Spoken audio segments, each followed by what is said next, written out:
I'm going to do that. Welcome back. Time now for my final guest. He's what we in show business call a triple threat. He can sing, he can dance, and he can act. Sometimes all at the same time. His West End hits include Wicked, and Saturday Night Fever, and his Hollywood films include Coyote Ugly. He's now returning to his original love, tap dancing, joining the worldwide tap phenomenon, Tap Dogs. Ladies and gentlemen, please welcome Adam Garcia.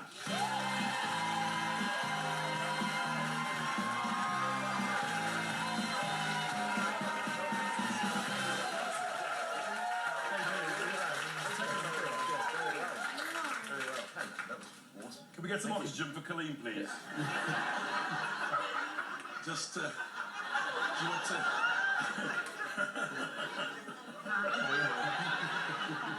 Now, Tap Dogs is a West End show with a difference. There's no orchestra.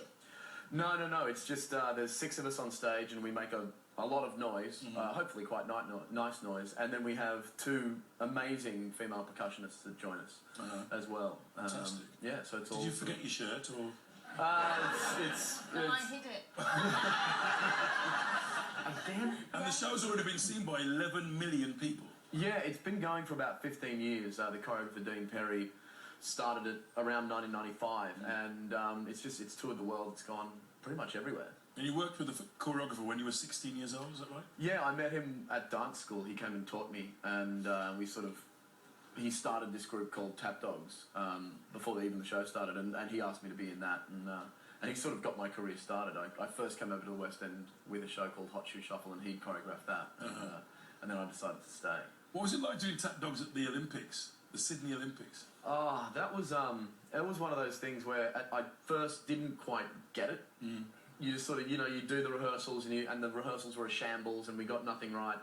And then on the night, we'd been in the pit, so we didn't see anything. We could just hear this rumbling, and I was hidden inside a truck, and we went out, and I sort of snuck a peek, and then I realised that the 80,000 people there were going bananas, and then sort of 1-point-something billion people. Yeah, and I was around just the like, oh!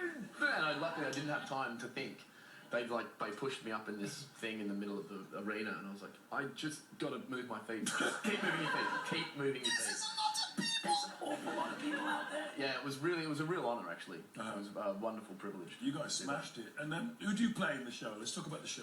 Well, it's a story of 6 guys, as far as a story can be done with narrative. It is an all dancing show, but it's 6 guys who work on a construction site, and so it's their daily grind, really, and we just happen to speak with our feet. You speak with your feet. So I play the foreman. I'm the leader of the guys, and I boss them around and tell them to build things. And with your feet? With essentially their feet, yeah. Let's see how that plays out with a clip, shall we?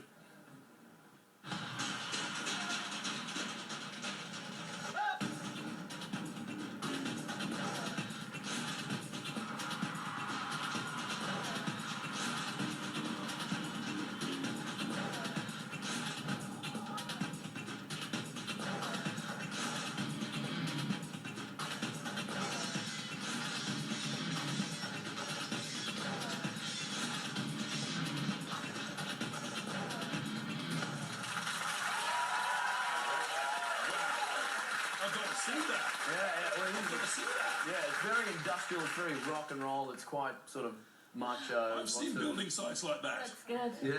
I want to go and see that. Come along. Yeah. And some of the audience get soaked, don't they? They do, yeah. There's a little bit we do with water, and inevitably, we give people raincoats, because they can get away. But there's always the one person in the audience who's like, oh, I don't need that. And you pick on, and you're like, you were silly. Yeah. I hope that's not the scene in the urinal that you do. That would be horrible, wouldn't it? Tap Dogs in a urinal. Thanks a lot. Should have worn a poncho. Yeah. No, are you all right? Are you still injured? What have you done? Oh, I in the last day of rehearsals in Australia, I was doing a spinning sort of routine thing, and I whacked the set or something, and I just broke the bone in my hand. Oh. But it's all, it's very sad. Colleen wants to kiss it better for you. I'll rub it for you. Yeah, rubbing a break probably isn't... Well, that's all right. Yeah, that's fine. Yeah, gently. Oh, yes, Just take your time. Carry on doing that. I'll keep talking. Yeah. Now, Tell me how long it takes to learn one of your routines, because they're quite complex. I mean, they're polyrhythms and it's quite intense. Yeah, there are all sorts of counter rhythms, and we dance in sort of 3s, 4s, 5 beats, 6 beats, 8 beats, 12 beats. It took me about 2 weeks to learn the show. 2 weeks? 2.5 weeks. It's an 80-minute show, but obviously it's like a musical instrument. Once you sort of know the notes, then you just sort of put them in order. Because you dance as well, don't you, Adrian? Yeah, not like that. Well, you're pretty good. I can move, I always say. When did you first start dancing, Adam? I was 7. And I went to ballet because my friend had to, because his sister was going to cello lessons next to the ballet place, and he made me go. And then I just really liked it. Did somebody inspire you to dance, particularly? It was once I got into dancing, and once I got into tap dancing, it was, I mean, Fred Astaire and Gene Kelly were, they were just like that. But it was actually Sammy Davis Jr. that really, like, I was like, Sam? That's so cool. He was just so good, and he could do everything. Yeah, man. So he just really excited me. You could do everything.